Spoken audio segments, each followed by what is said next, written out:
excited to welcome you to our podcast, Legacy with Purpose. It's wonderful to be able to host a good friend, a Foundry Fellow, and an amazing entrepreneur from my home country, Egypt, on this podcast. So today we have with us Ahmed Zahran, CEO of KarmSolar, and also Foundry Fellow of the Center for Development and Entrepreneurship at MIT. Ahmed, thank you so much for making the time. We're so excited to have you with us on this podcast. I'm very excited to be here. I'm glad that you are. So I want to get started right away, and I want to start out by asking, your journey has been an interesting one, and you started your career working in a big multinational, Shell, and you worked in London, you moved back to Egypt, you still worked in a fairly large company, also in the energy sector.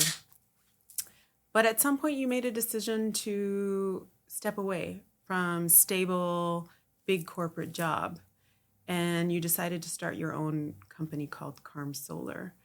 What was behind that decision to leave the stability of regular income, big company, and then venture into starting a company at a pretty unstable time in the history of our country as well? Actually, I did not choose to start KarmSolar. The reason KarmSolar started is because I was kind of pushed out or fired from the company where I was working, and we found ourselves basically having to establish KarmSolar because we still wanted to achieve the things that we were trying to work on with when we were hired at that company. So it was never a conscious decision. It was kind of, we were being pushed or cornered to do that. Now, the other, I think the one thing that I could elaborate on is that when this happened to us, normally we could have just looked for another job. Mm-hmm. But I think the reason we did not do that and the reason we preferred to start our own thing was, I think it was because of the effect the revolution had on us. That suddenly it was very clear to me that there was so much power in the hands of that man, and he is able to fire and hire, invest and not invest in things that he wanted, and he associated that with what he believed in. And I thought that we deserve a similar chance, that we work on the things that we believe in and we support it ourselves and we make it independent and we secure our own source of income within an institution that we start ourselves. Mm-hmm. So tell us a little bit about KarmSolar. So what is KarmSolar? Well, at the moment we define KarmSolar as a solar utility company. So we're aiming to redesign the power utility, whether when it comes to power generation or power distribution. But this is a very recent definition of the company. The company, changed many times on the way. When we started, we were just, the company was fueled with anger, and it was started to get back at that oligarch to show him that we can do it and to show him that we do not need him, nor we need people like him. But then, anger can take you for a bit of time, but it's not able to take you for the entire journey. Right. And we were again forced to mature and start thinking in a different way. It's very rare that you hear somebody say, I started a venture because it was more of a form of protest. Actually, yeah, it was completely fueled by anger. I hated the guy so much, and I hated the amount of power and influence he had. But this is not enough to build an institution. No. And that's what we realized midway. So at the beginning when we started, we really started to try and develop a certain type of solar water pumping systems because Egypt has a lot of underground water and it is a main source of water for agriculture. And to use solar energy directly for the pumps, there was a kind of a technical difficulty that needed to be solved.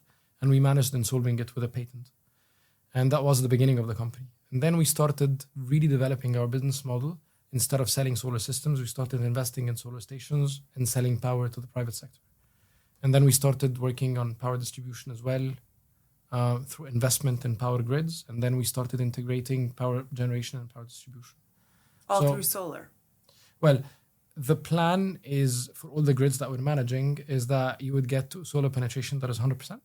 So each grid has its own story and has its own economics, but all of them are moving towards becoming 100% solar. So some grids are still at 2% solar penetration. Some of them are 60% solar penetration. It really depends on how fast that grid is growing, how the demand is changing, whether there's a battery investment or not, and so on. But the aim is to eventually design the power infrastructure that would be able to have 100% renewable energy. Because currently our power infrastructure in many of our countries are designed primarily for fossil fuels, not for renewable energy. Right. So that brings me to my next question. At the time that you started KarmSolar, the world was not, and definitely our part of the world was not all excited about solar energy, clean energy. It was still in the very, very early days. So in many ways, you started this company in a way by accident. And also you started it in a space that was to a great extent against the grain and in a region that was the main provider of fossil fuels.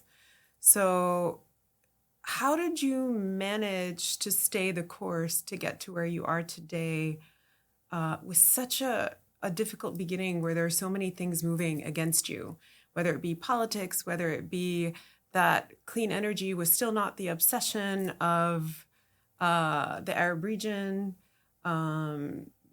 building a strong team, all these things. There's so many things, raising capital. There were so many things that were difficult at the time. How did you stay the course? I think there were two specific things that helped us at the time. Number one, that I had access to really some great people that supported us, both financially, psychologically, technically, and they really felt that we represent them, and they felt that our success meant something to them. Right. And the second thing is consistency. You need to show up to the office every day, working, smiling, accepting the challenges that life is throwing at you, and realizing that if you keep doing that and if you keep trying, maybe something is going to work out. So it was always a bet that maybe 1% of the 100% of things we're working on is going to work out. And that what eventually happened. I mean, the company has been around. I mean, this month we celebrate 13 years. 13 years. KarmSolar, yeah. Yeah, that's right. Which is the age of the revolution. And as well. the age of my own company. Oh, yeah.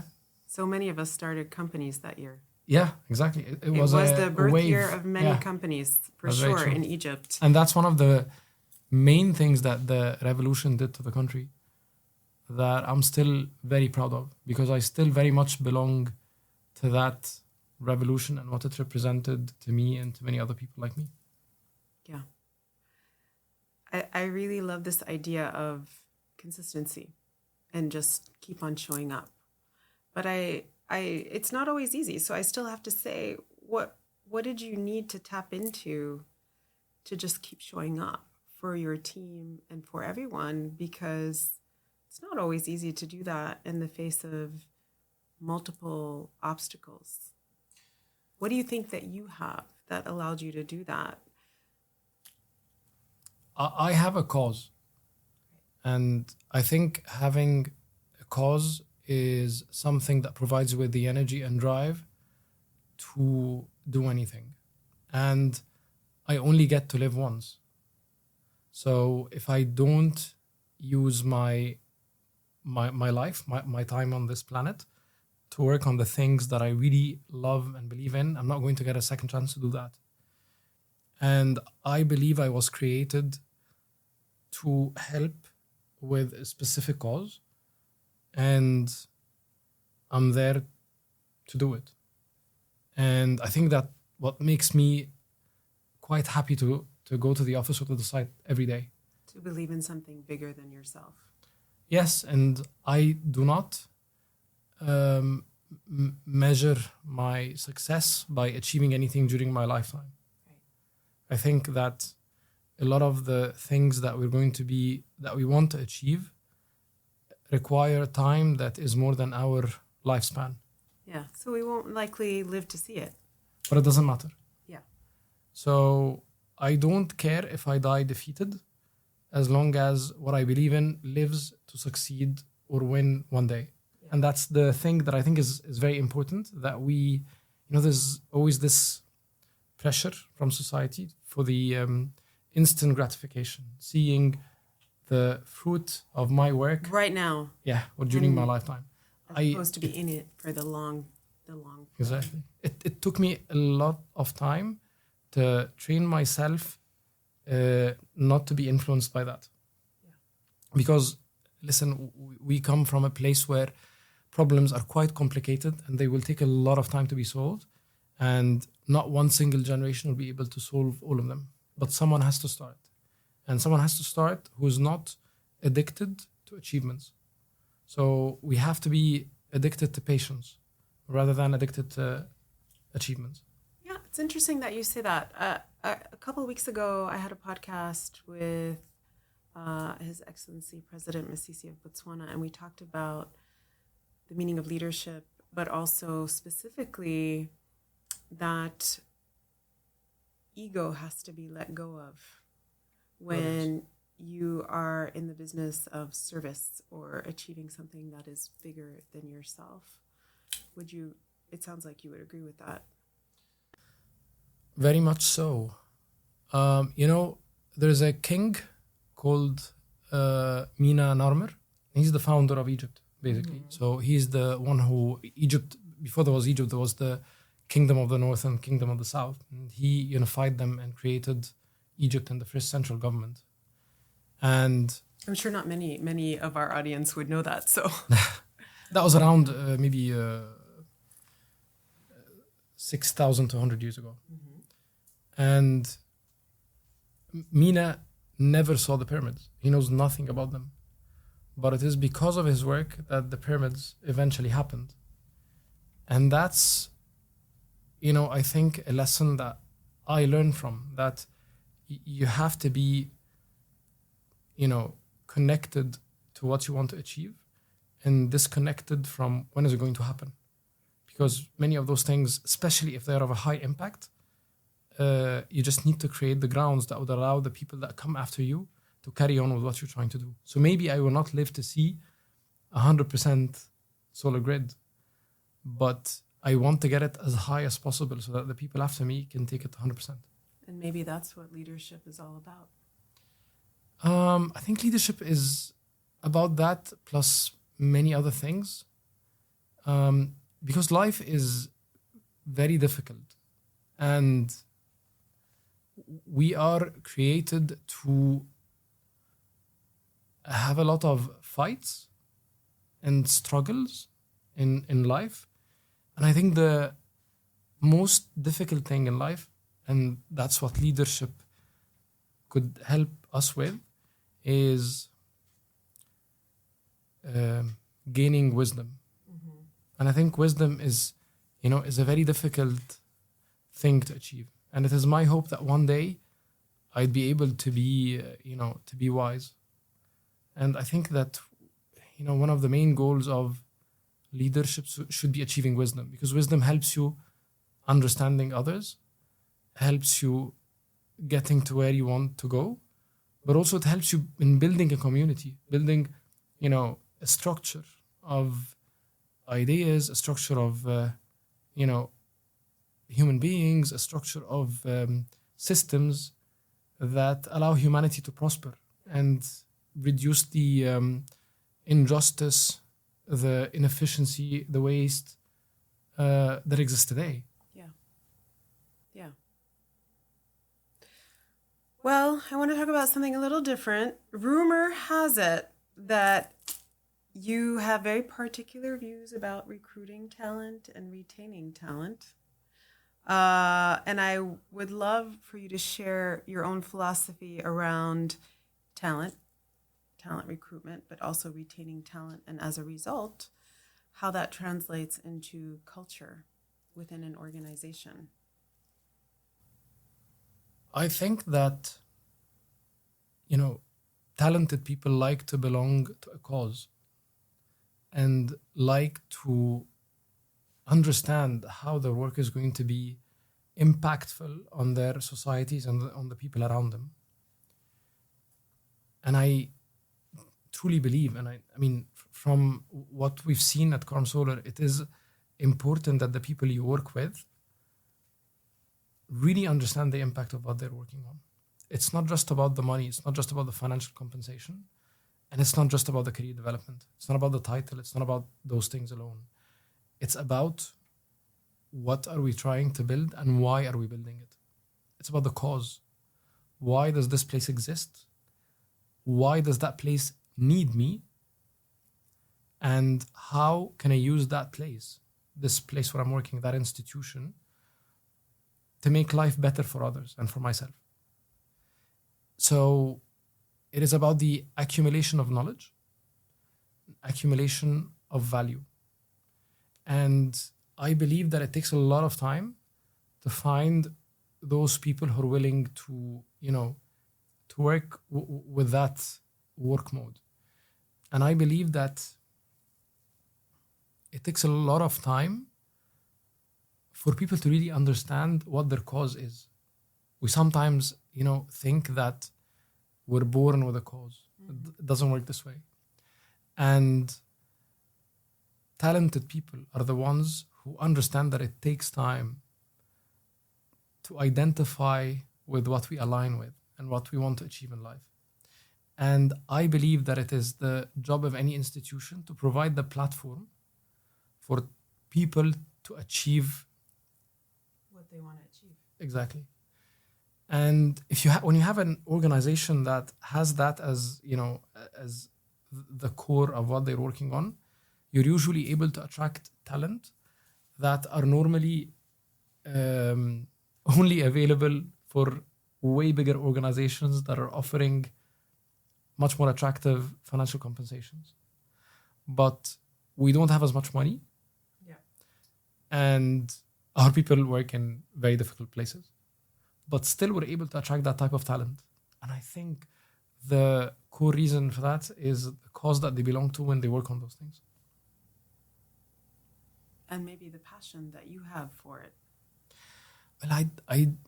Well, what if I get hit by a bus and I disappear? Does this mean that institution or that cause is going to disappear? The power of any organization is in the ability of its leader to resign. So I think that my biggest achievement to KarmSolar would be my resignation someday. I would tend to agree with that, because I left my own company. Yeah. And it continues on. Exactly. So that definitely resonates with me. And talk to us a little bit about the culture of KarmSolar. For example, I know that you were very bullish about your team having lunch together and sitting on the rooftop and spending time together. Like, what was behind that? Not everybody will take the time, and building a company is not easy. Time is never a luxury, but you would take the time for all of you to sit and have a meal together. And that was just part of the culture of KarmSolar. What was behind that, and what was the actual culture that you wanted to build? So let's start with the problem that I was trying to solve. You will find different companies working according to different work cultures. There is the American work culture, there's the European one, there is a very specific English one, there is the Japanese one, which is also quite different. And as Arabs and as Egyptians, we never really had our own working culture. And what I thought of is, what are the elements from our culture that I think we could add to the workplace that would make it more relevant to how we function as people? Yeah. And what are the elements of that culture that if we introduce to the working environment, others outside of our culture can make use of? And Egypt functions like one big group hug. Yep. We love our communities. Exactly. And we love food. Exactly. And you'll find a lot of interactions between what is personal and what is business, and what is social and what is not, and so on. Even with dealing with clients, with investors and so on, all those things, it functions in a fundamentally different way from other places. Yeah. And the question was, how can you introduce that to the working culture in a way that would not disrupt it, but would be a reflection of how we as people, as a culture, view the world. And I realized that one of the best times that you have with your friends and your family is the way that we get together around food, for example. And also it's about the physical space where we work. Yeah. It's about the power of a courtyard, for example. So it's not just about our office in Cairo, but our campus in the Black Desert, for example, is one of the places that I love working from. And a lot of people in the company, they love working from there. And it was one of the main things that I thought the company should invest in. It has a workshop for our engineers to work from and our technicians so that they can come up with ideas and experiment. It has a kitchen and a chef so that they can eat properly. It has it has a very nice terrace, and it's in the middle of the fields. And the reason it was designed like that is to make sure that it really borrows from our architecture, our distribution of space, because it's different from it's just a different interpretation of life. We come from hot climates, and the role of a courtyard is important. Now imagine what you can do with a terrace and a courtyard within our own architecture. It creates a type of experience for the people working and a type of interaction between all of them that is different from anywhere else. And that was the idea. And it succeeded to the extent that at certain points in time, very talented people who were always very difficult to get to work in the desert loved working from there because it was quite enjoyable, although it was quite primitive. Right. It did not really have a lot of luxury into it, but it had good local food. It had a workshop where they can experiment. It has good architecture. So all those elements contributed to that. And so what I realized is that, a lot of ideas and a lot of suggestions could come when people gather around food to eat together. So it's not a question of offering a good meal. It's not about offering the good meal. It's about the interaction between different parts of the team around the activity of eating. And that's the most important thing, I think, in terms of how we manage it. So they have to eat at the same time. It's not a question of the availability of lunch between 12 and 2, for example. No, it's about lunches being offered during a specific half an hour. And you all have to be there. Exactly. I love it. So fast forward 2024, which is where we are now, and KarmSolar had a difficult few years getting started, with some difficulties in between, obviously, like any company. But now KarmSolar is in a very, very different place. And not only is KarmSolar very successful, but KarmSolar has also given birth to a number of new subsidiaries. And that kind of family of companies continues to grow and evolve. And you've moved beyond Egypt to other markets. So I wanted you to share with those who are listening in, what is that full growth journey for you? What has that been like? And as you give birth to new companies and new ideas come into fruition, how does that fit into that original vision? Or has that original vision also shifted with time? Or has that stayed very stable with other things falling right in between to achieve that? I mean, definitely the vision changed many times, actually, because as we were working we were learning and discovering things. KarmSolar today is a platform, and it has to function as a platform that allows others to build things that they believe in and to be able to technically develop what they're working on. And the reason it has to function that way to achieve its scalability is because I have to be less involved. Right. The role that I play is to make sure that that platform is functioning efficiently and that people are getting the resources that they need to build what they want to build. And it has to function in that manner because there are many ways of doing things. And if I stick to my way, this means that there are many other possible, alternatives, scenarios, methods that can be used that will be missed by the company. When you're working in a difficult environment, in a difficult economy, you cannot count on one way of thinking and you cannot count on one source of revenue. And because I grew up in Egypt and because Egypt is a difficult place to do business in, I was always thinking of that the importance of a backup all the time, the importance of options all the time.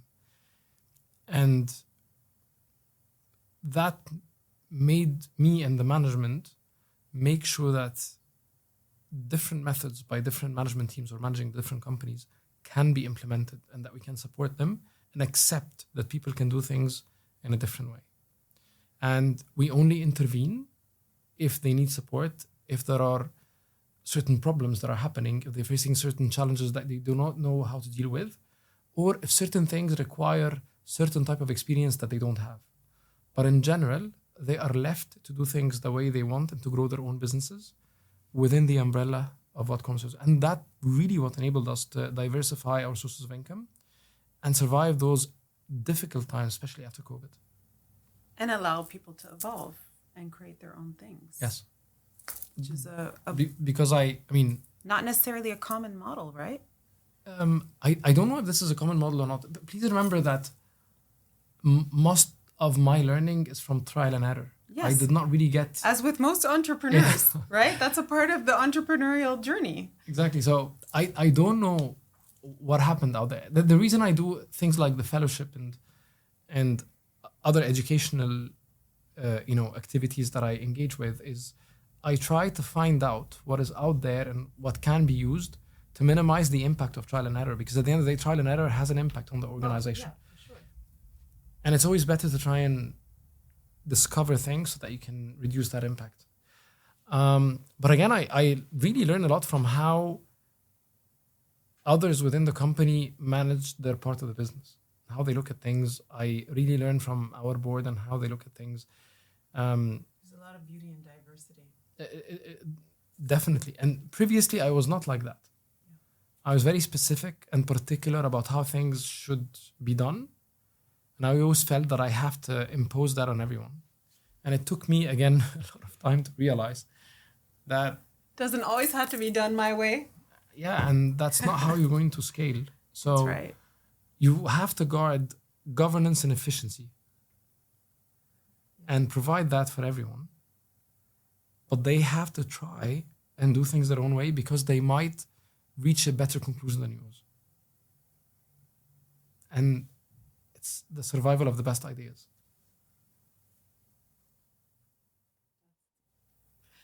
That's quite profound, actually. So hold governance and proper governance stable along with efficiency of the business, but allow space for everything else to emerge in its own particular way. You cannot hire talented people and then force them to do what you want. That's right, yeah. You have to, provide them with a platform for them to be creative. Yeah. And I'm only particular about products that I am designing myself, but things that they are designing, it's just left to them. And that's the whole idea, that when you believe in a certain product or certain services and you're designing it, you need to give it a chance to try doing it your own way. So I always tell them, whenever I see someone suggesting something and they really believe in it, I tell them, I will follow you. And when I say that, it creates the type of good liability that that I think is important for any organization.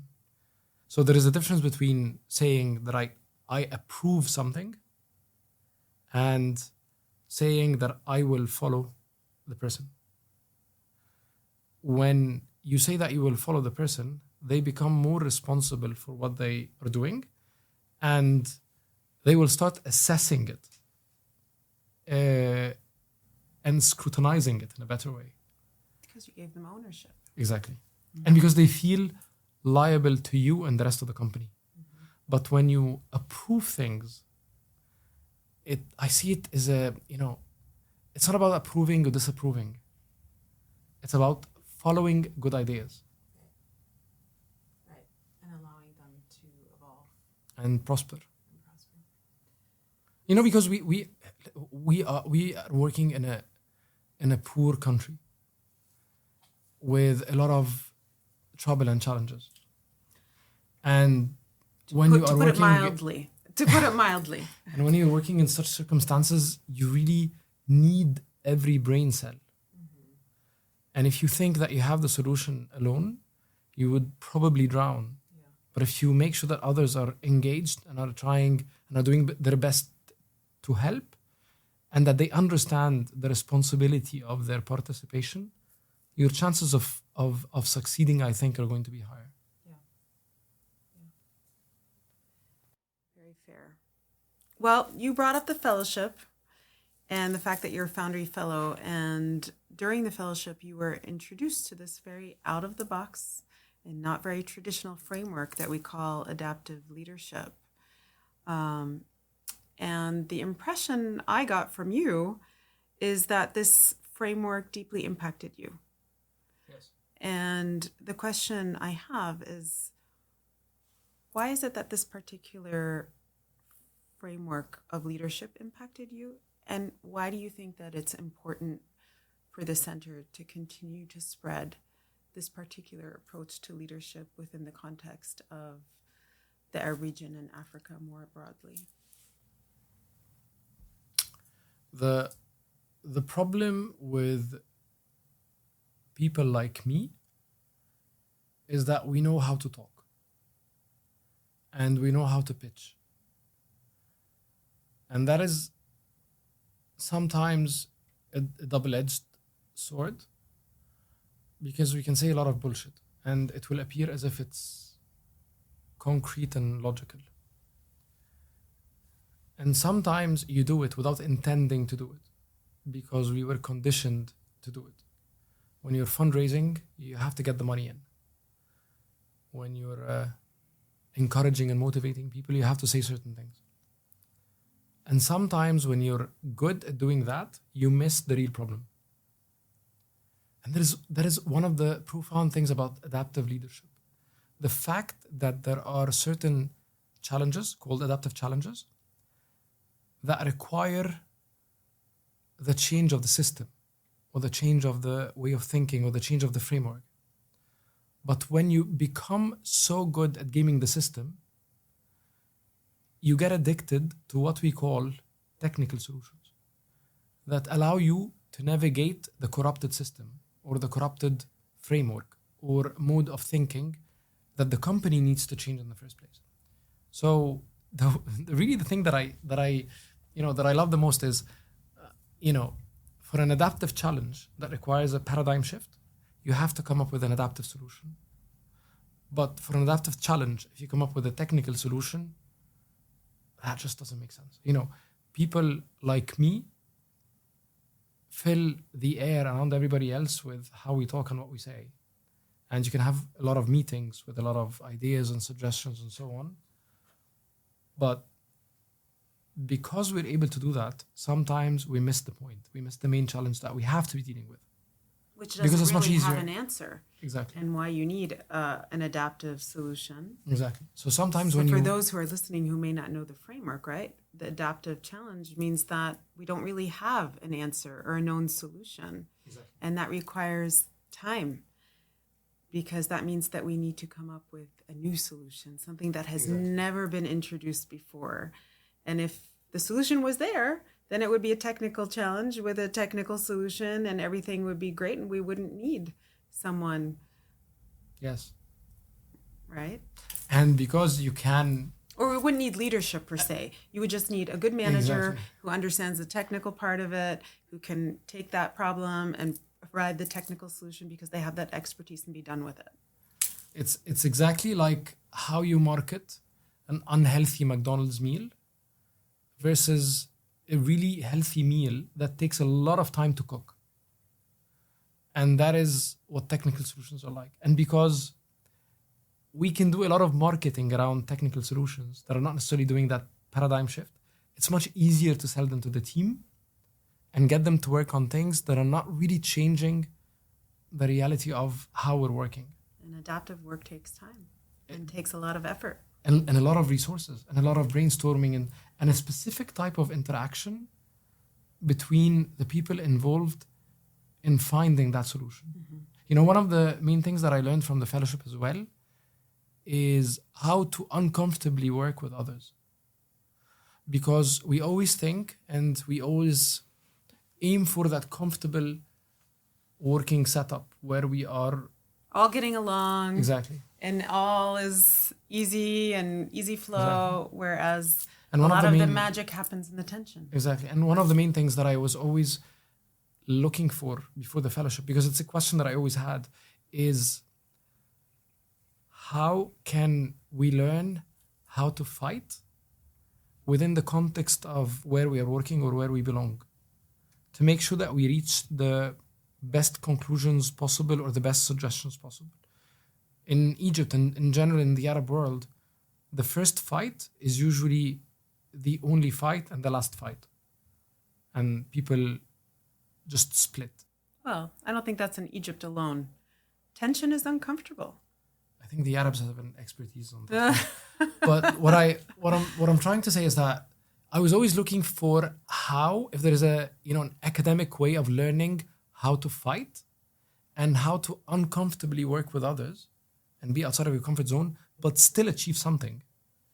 And still stay connected as one. Exactly. And the training on adaptive leadership that we had at the Foundry Fellowship really provided me with a potential option of how to deal with that.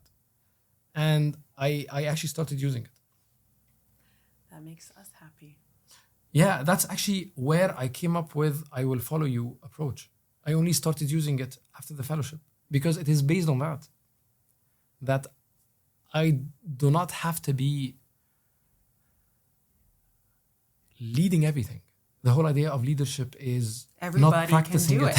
Yeah. And everybody can exercise leadership at any time and at any point. Exactly. And it's, that's I would have never imagined myself thinking like that because I was very comfortable to provide all the necessary leadership and it was always in demand. And people were more comfortable following me. And I think it's when they realized that I am not just willing to follow them, but it is my intention to keep following them. I think it created a shift. Yeah, it changed how people are perceiving how we're working together.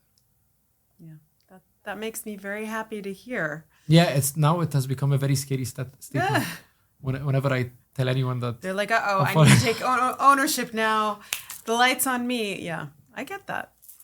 Part of during the fellowship as well, you were also exposed to our own views on Africa and the importance of, Egypt is a part of the Arab world. It's also part of Africa. And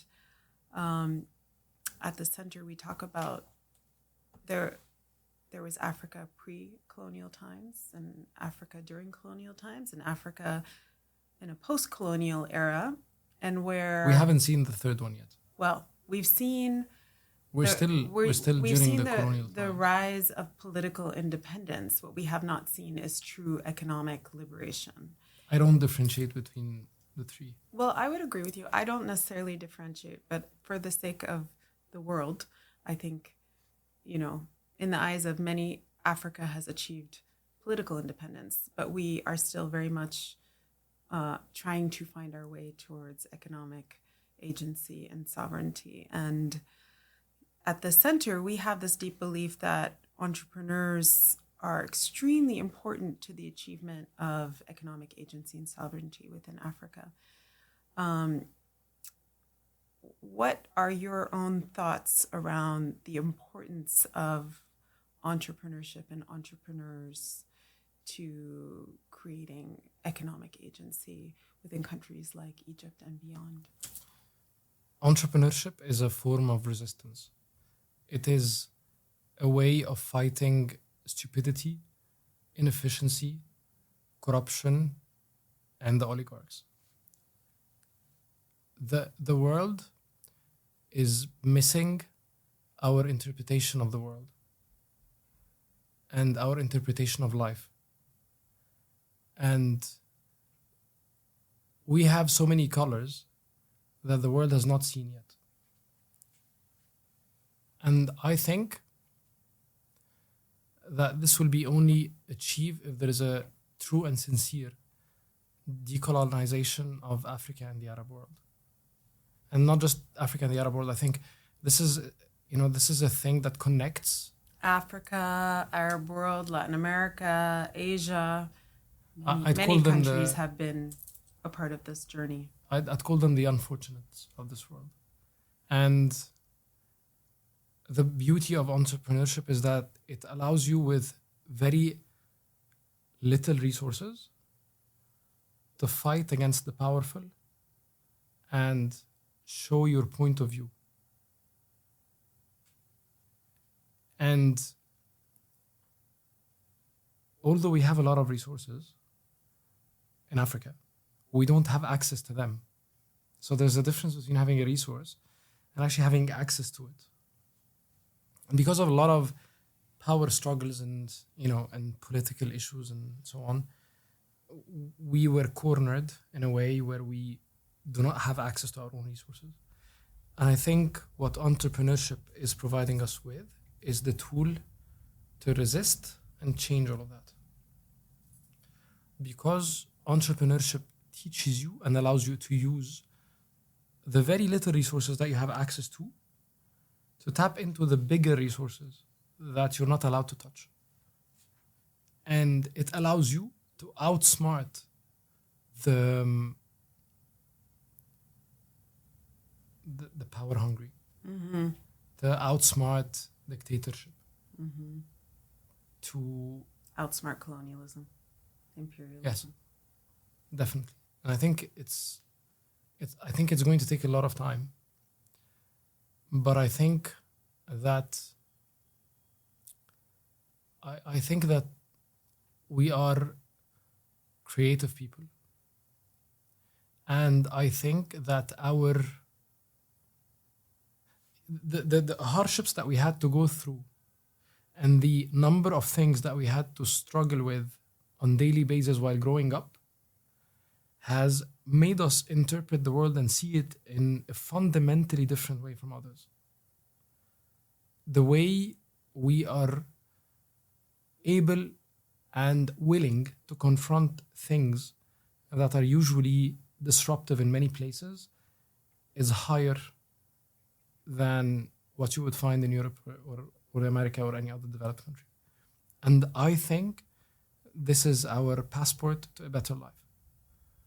Because not only do we work with much less, but we are capable of coping with tougher circumstances. We're resilient. Yeah. No, I wouldn't want to use resilient because resilient is a very Western way of looking at it. It's not resilient. We are more capable at dealing with randomness. Yeah, I had another fellow recently say about we had a workshop, about currency volatility, and she said, in Africa we just roll with the punches. Because Exactly. I said to her, I said, what was going through your mind when the devaluation in your particular company or country happened? And she said, Dina, we just roll with the punches where we come from, just the way it goes. But but when you say resilience, it doesn't really cover. Resilience means that I'm capable of dealing extreme situations with conditions that I can expect or that I know of, or maybe sometimes that I'm trained for, but it's like an extreme version of it. But our ability to deal with black swans is, I don't want to say unmatched, but it's quite good. Or maybe it's our superpower. Because I like to say it in a different, I think we're street cats. I know you've said that before. That, nothing comes easy. Nothing does come easy. That is very true. Yeah. Within a condition where everything is against you.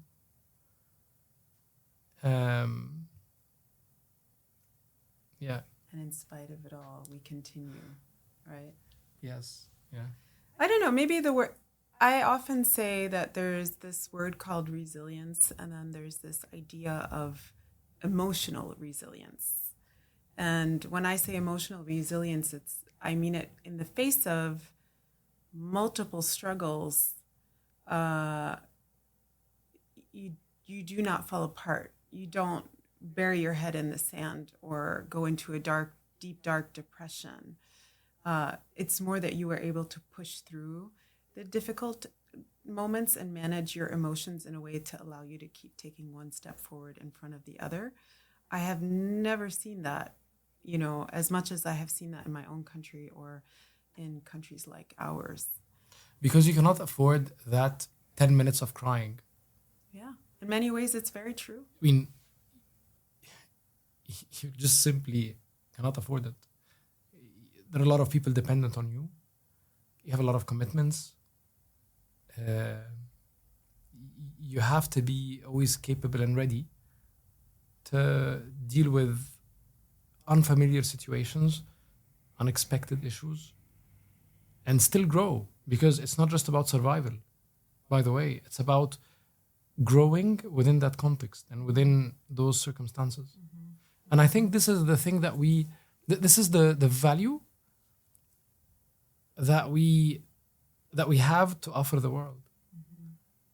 I think this is, a missing color.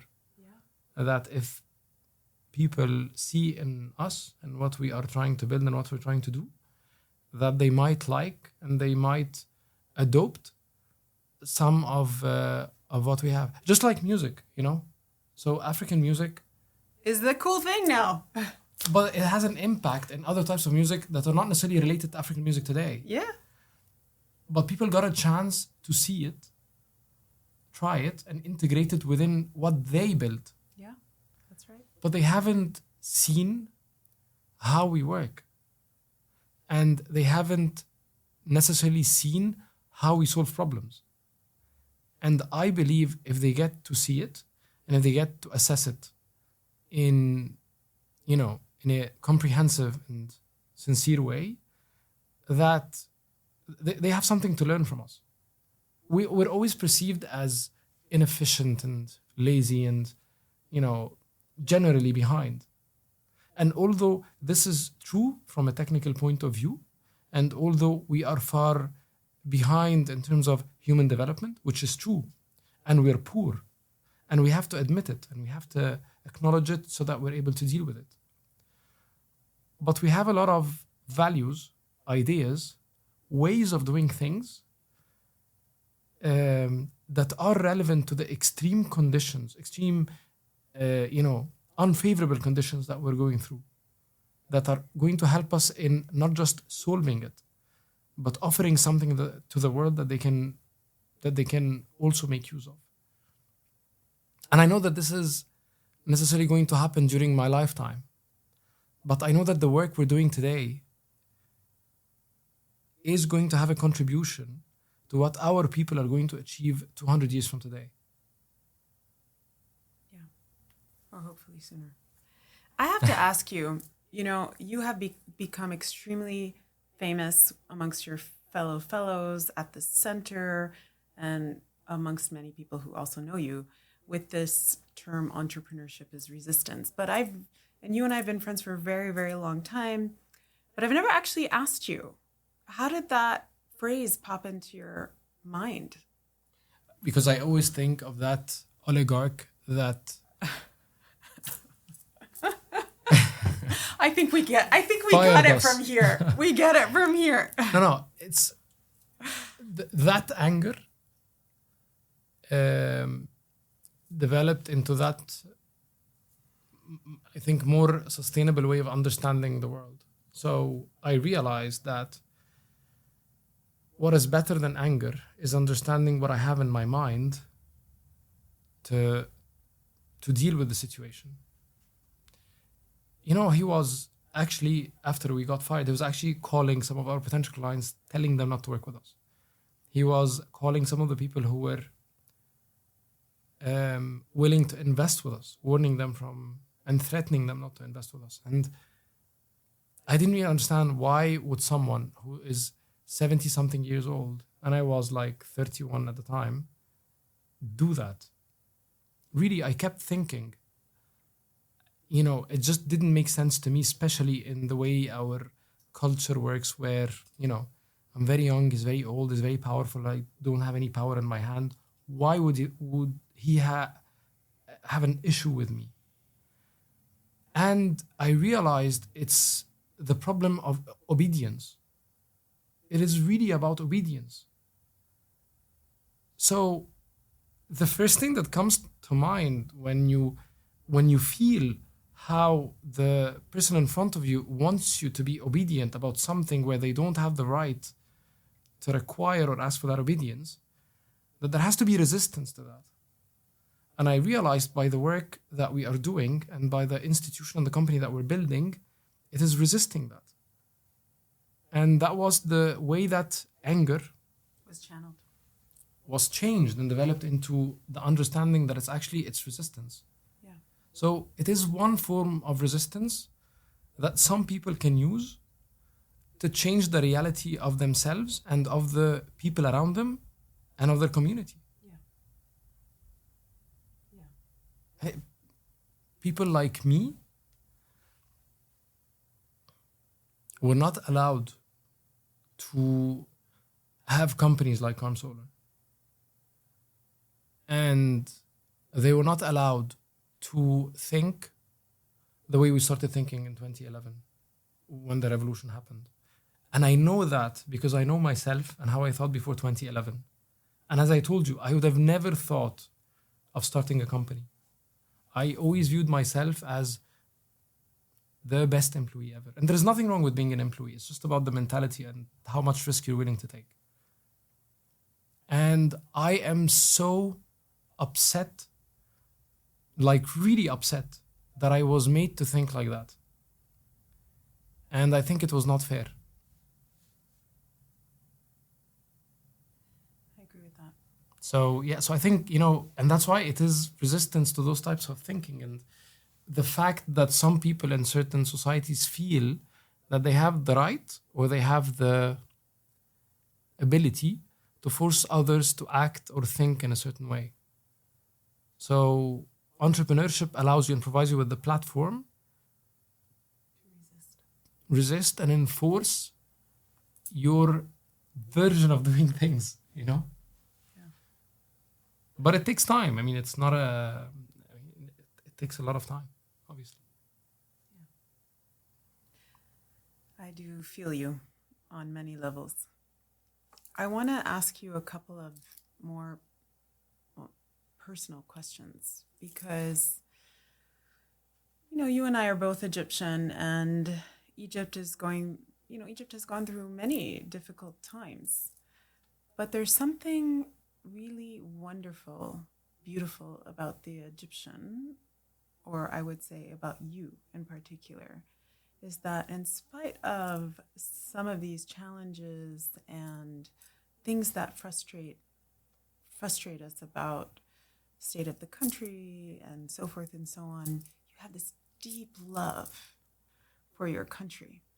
And for those who don't know you, you have a deep love for history, and the history of Egypt and the history of the Egyptian people and the culture and how the culture has evolved and the food and the different kinds of food that exists in our country.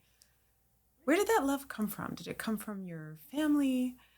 Where did it come from? And how do you keep that love alive as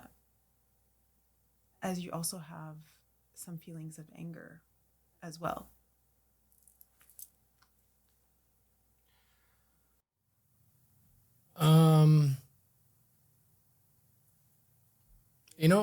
People develop particular taste for things, and usually when you grow somewhere and the place, you develop a taste for that. So I definitely have a taste for Egypt, but I think the thing that connects Egypt to other countries and to Africa and to South America is the suffering. And that's what I love about Egypt, is that I get a chance to punch some people. And I hope that this would be helping others in other places give punches to those who deserve it as well. And Egypt is, for me, is I don't want to sound like nationalistic, but it can provide a lot of relevant examples to a lot of people because it sits on the intersection of different cultures and trade routes. So it means something to Africa because we have a shared history of oppression. It means something to the Arabs. It means something to the Mediterranean. It means something to different types of people in different societies. And that's what I like, that whatever you experiment with in Egypt, whatever you try and works out in Egypt, it is going to provide something that others can work with or develop. And I feel it's a responsibility being an Egyptian. I don't think it's easy being an Egyptian. I think being an Egyptian is, I wouldn't say a liability, but it's just, it's not an easy job, Try being an Egyptian woman. Well, Egyptian women are quite powerful, I have to say. So. According to you. So, I mean, you wouldn't want to upset an Egyptian woman. Fair. I want to ask you another personal question. And this question is really built, I think, on my lived experience as your friend. And, you have 3 kids, you have a wife, and you have this army of friends, a lot of them. And amidst of all that you do, running this big company and all of the other entrepreneurs that you mentor and that you coach, you're like this fierce protector of your family and of your friends. Why is that? And what's behind that?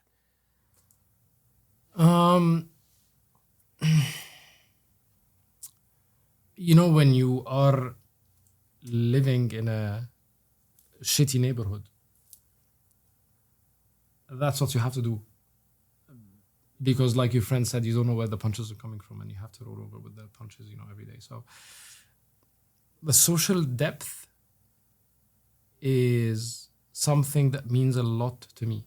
I will only live once. And if I don't work with, and if I'm not surrounded by the people I love and appreciate, then I think my loss would be really big. So that's why I think it's an important aspect of my life, really.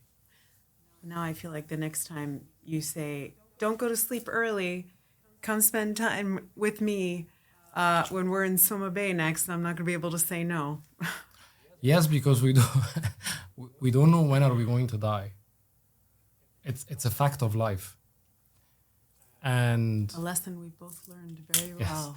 So basically, I mean, it's important to just invest in, in relationships and in family and in quality time. It's not just about spending time together. I think the one thing that is missing is quality time. Mm-hmm. Yeah. But since you brought up death, and we all know that death is coming, this podcast is really also about the legacy of purpose that we want to leave behind.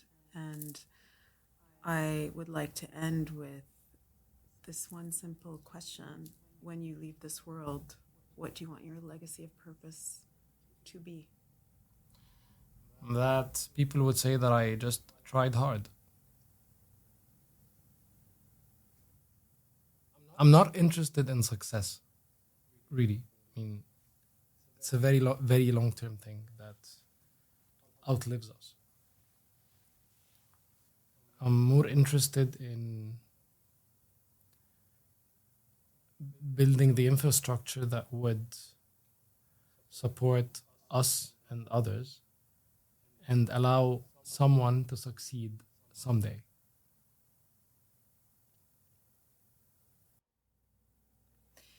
Thank you. And thank you for taking the time to have this conversation. We've been friends for such a long time, and every time I feel like I have a conversation with you, I learn something new. Not just about you, but I learn something new to take away into my own life. And I just hope you know how much I appreciate you. Same here, and I always enjoy being at MIT. Yeah, I think MIT is a kind of addiction. Well, we enjoy having you. Everyone around here, the minute you walk in, we're big fans. Oh, me too. I'm a big fan of you personally, and for all the support that you provide for the people around you. I mean, whether in the US or back in Egypt, I don't know how much people are aware of that, but you do play a role even in your absence back home. Thank you. I appreciate that. I hope you still call it home. It 100% is home. Okay. It is 100% home. I am also deeply in love with Egypt, not because I want to punch anybody, but because I love it. It's my home. It is. Thank you, Ahmed. Anytime, Dina.